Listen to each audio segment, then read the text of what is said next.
Good morning. Great to be together for a few minutes today, and I'm glad you're well enough to be up and around and have enough technology to be able to join us today.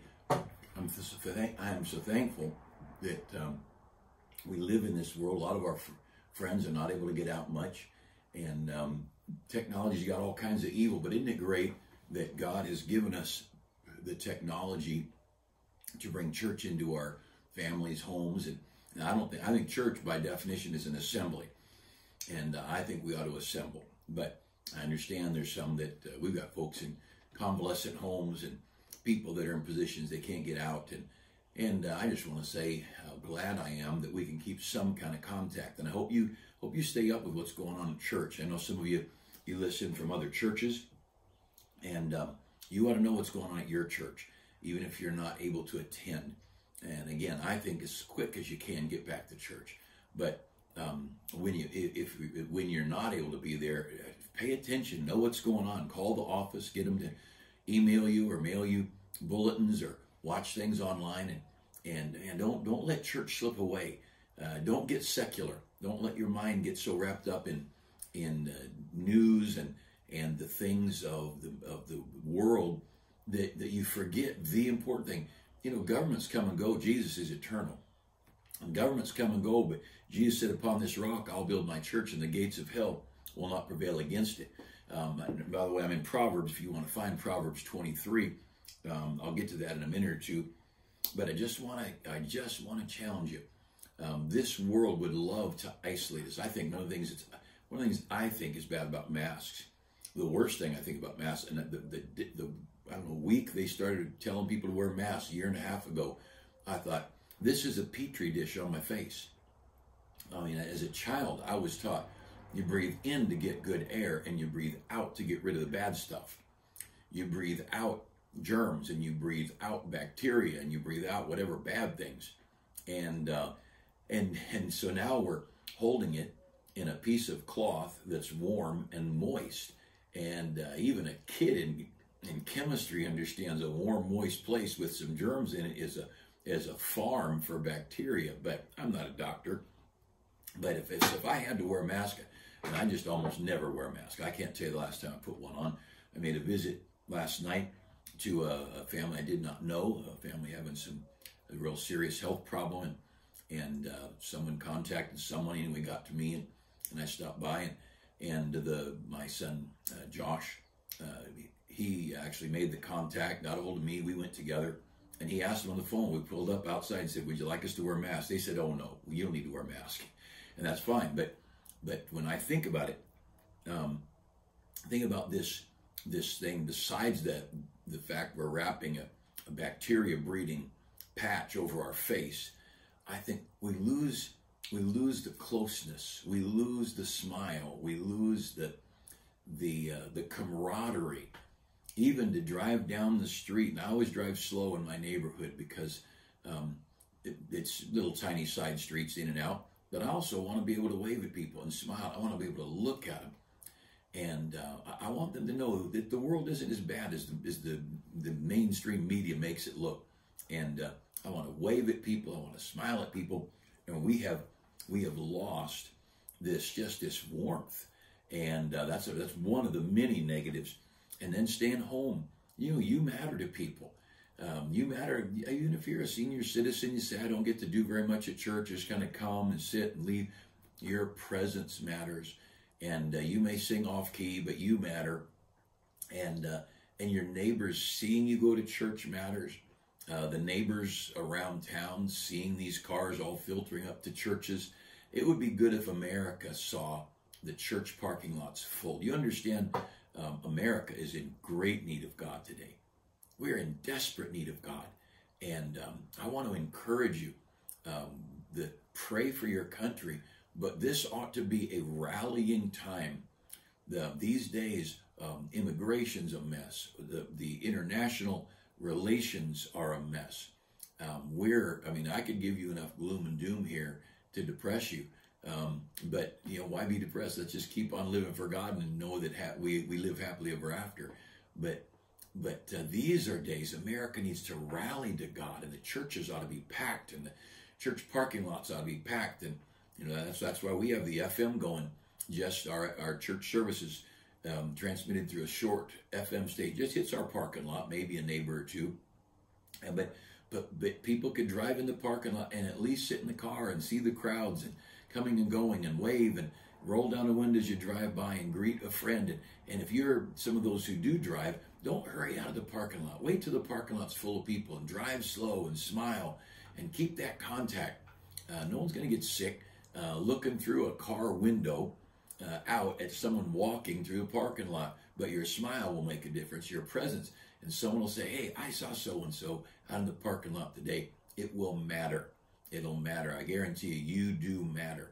And God didn't, if you're not on this earth for no reason. God's got a reason you're on this earth. And so let's on purpose, let's keep our heart tied into the things that are eternal. Don't let this world get you gloom and doom. And it is a mess. It's a horrible mess. Our politicians, our founders probably would have shot them all for treason. What a mess. We owe Benedict Arnold a great apology for having the kind of leaders we do today. Benedict Arnold would be a conservative right-winger compared to what we've got in our political leadership in both parties today. But I want to take a moment and give you a thought or two. And again, we're all busy and running, but I want to give you a thought or two from Proverbs here about our heart. Look at Proverbs 23 and down at verse 19. Proverbs 23:19. This is a great principle. Hear thou, my son, and be wise, and guide thine heart in the way. And I want to talk about that little phrase, guide thine heart in the way. This world, the news, whether it be social media or CBS, NBC, ABC, CNN, any of those news channels, all of those things, they're trying to guide your heart. You come to church on a Sunday, you listen to me right now, you know what I'm trying to do? I'm trying to guide your heart. Everybody wants your heart. Maybelline, I don't know if there's such a thing as Maybelline anymore, but when we were kids, Maybelline had makeup commercials. Maybelline wants your heart. The Marine Corps wants the heart of the young people. Marines are not looking for me. And they're not looking for a few good old men. They're looking for a few good young men. And but everybody wants, McDonald's wants your heart. And everybody wants your heart. They want your wallet is what they want. But he says, guide to the young men, you guide your heart in the way. You do it. Don't you let somebody else do it for you. And if you want to look over, let's see, to verse 7, just up a few verses above you there, Proverbs 23:7. For as he thinketh in his heart, so is he. Now understand this. We are in a culture, and it doesn't even really matter what culture we're in, but with the things that get into our head, as he thinketh, Proverbs 23:7, as he thinketh in his heart, so is he. The things that go in come out in our lifestyle, our dress. If I hang around a bunch of surfers, my hair will change, my language will change, my dress will change. If I hang around long enough, around a bunch of skateboarders, what I watch on social media will change. How my vocabulary, I'll pick up different vocabulary.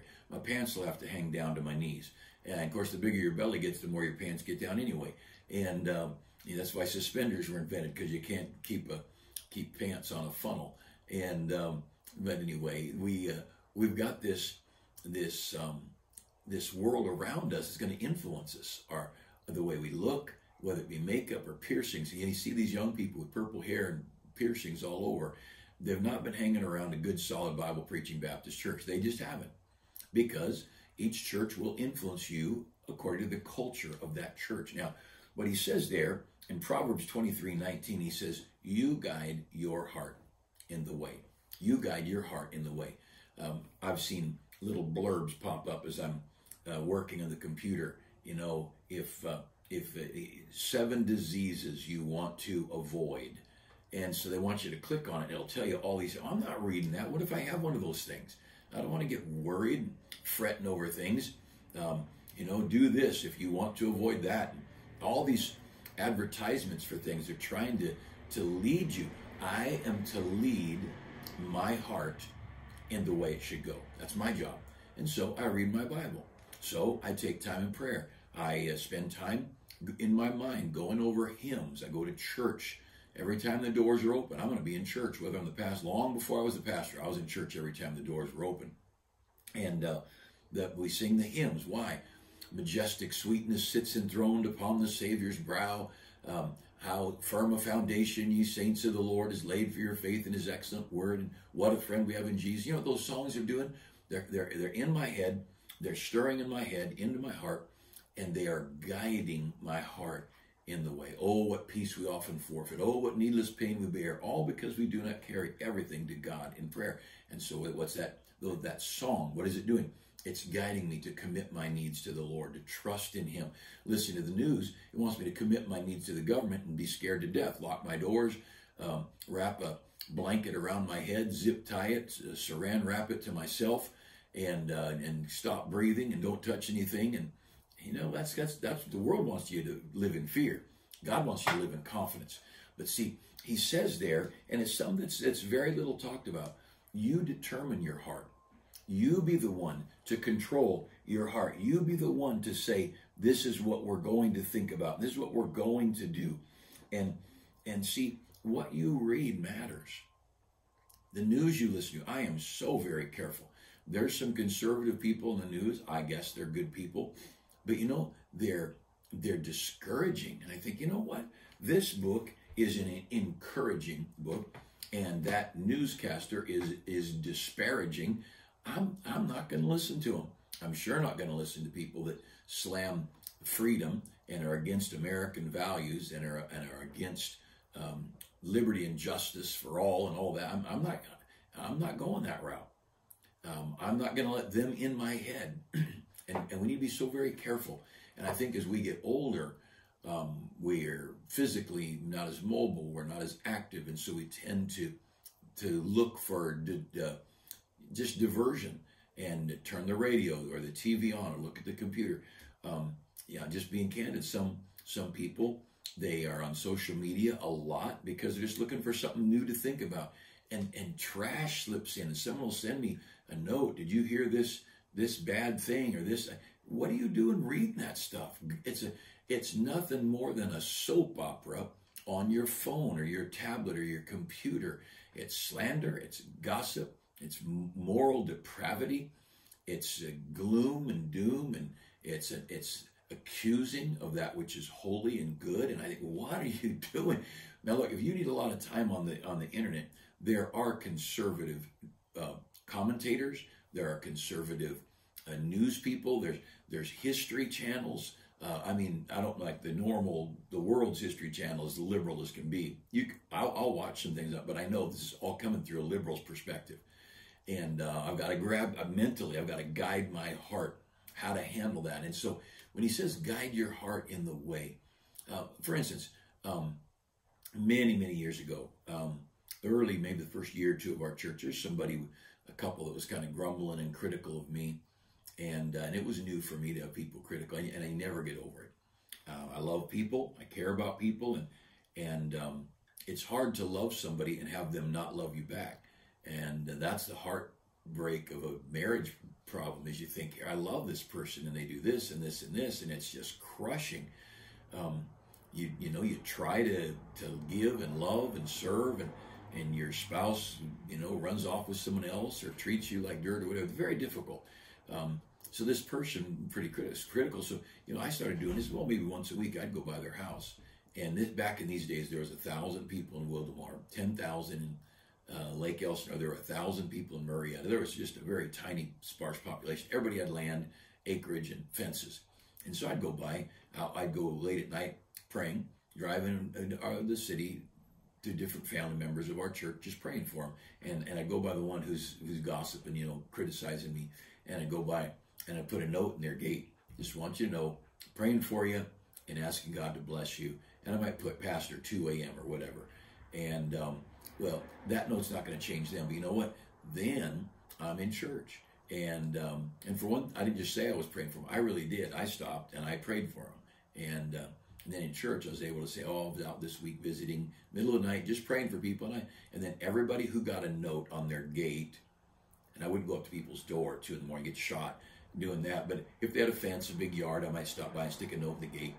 And I just say, I just stuck a note or two here and there, and I would mention, and I might mention the name of the critic. Oh, I went by so-and-so's house, stuck a note in the gate. It's so good that God has brought the sweet people to our church, and how I love our church, and it's very difficult to slander and criticize the guy who's in the pulpit talking about how much he loves you. And but more importantly than that, it is me praying for them, me writing the note to them, and me sitting in front of their house thinking they get up early, they work long hours, they've got their financial burdens, they've got their health problems or child problems or whatever, and I am guiding my heart. I'm not going to let my heart get bitter if God will help me. And I'm not saying it can't happen. And if I ever have another person that's mean to me, I'll have to pray for them too. But on a very rare occasion, somebody does get ugly, and I do pray, and I seek to cultivate love and kindness in my heart. And this principle of us guiding our own heart is the hallmark idea. Follow your heart. What a stupid idea. You can look over it later, Jeremiah 17:9. It says the heart is deceitful above all things and desperately wicked. That's our heart. Over in Genesis chapter 9, I believe it is, I think it might be chapter 9, verse 9, but as they get off the ark, God says, I know that every imagination in man is only evil continually. Proverbs 3, trust in the Lord with all thine heart, lean not to thine own understanding. I bet I've got 50 verses in my Bible written down on not trusting your own heart, not following your own heart. Well, what do you feel? Well, I might feel like punching somebody out. I might feel like leaving my spouse and running off with someone else. You don't trust your feelings, and you don't trust your heart. And that's why we should not allow ourselves to watch inappropriate TV, listen to inappropriate stories, read inappropriate books, because they're getting into our heart, and it's fantasy, it's a fabrication, and it's letting a fantasy guide your heart, and it's not real, and it could never be real. And we've got to be so careful who guides our heart. Some guy with a big bushy head of hair, my head was as bald as a bowling ball, and I bought this stuff, and look at my hair now. And what is he doing? He's putting this guy this dream of having a head full of hair. Well, now it's pretty fashionable to be bald. And a lot of people with hair shave their heads. A lot less work, that's for sure. But be careful. Be careful who gets your heart. And as the people of God, we ought to determine to guide our heart. I'll just throw one more thought out and I'm done. I think you ought to determine to guide the heart of your children. Be careful what your children watch, what they listen to. You should check texts. I don't think kids ought to have phone until they're in college, but people aren't listening to me on that. Haven't listened, so why should I worry about it? But I still feel that way. Maybe if they're driving, working in a difficult spot, get them a phone that has one button, mom, or 911 or whatever if there's an emergency. But with our kids, if your children have a phone, check their texts, check their emails, have it linked to your phone so you can see where they search on the internet. No kid ought to have internet access. A phone is bad enough, but certainly not internet access. No child should have unfettered internet access. I just don't trust us. Our old heart is a bad whole thing. But guide your heart. Control what school your kids go to, because that school is going to get your kid's head through the teacher, but also getting your kid's head and heart through their friends. And our educational system has destroyed America. From the kindergarten right on up to the universities, we have just literally shredded America, and we have given our freedom up to an educational monster devouring our freedom and spewing out socialism and communism and bondage and an atheistic godlessness. And what a shame. But it's because we didn't decide to guide our heart. Now, my wife does something ugly, and she never doesn't. But if she does something ugly, I'm not going to think on it. I'm not going to sit and stew on it. I'm not going to let her momentary mishandling of something begin to stew in here where bitterness gets to build up. See, I'm going to guide my heart. Oh, she's had a bad day. She's tired. Whatever difficulty might have been, I'm going to think on how good she's been. I'm going to think on her love. I'm going to think on all her sacrificial living. What am I doing? I'm guiding my heart to stay in love with my wife. And that's a command of God. Here, Proverbs 23:19, hear thou my son and be wise and guide thy heart in the way. And that's how we ought to stay right with God. Hey, have a great day. Thanks for taking a few minutes together today.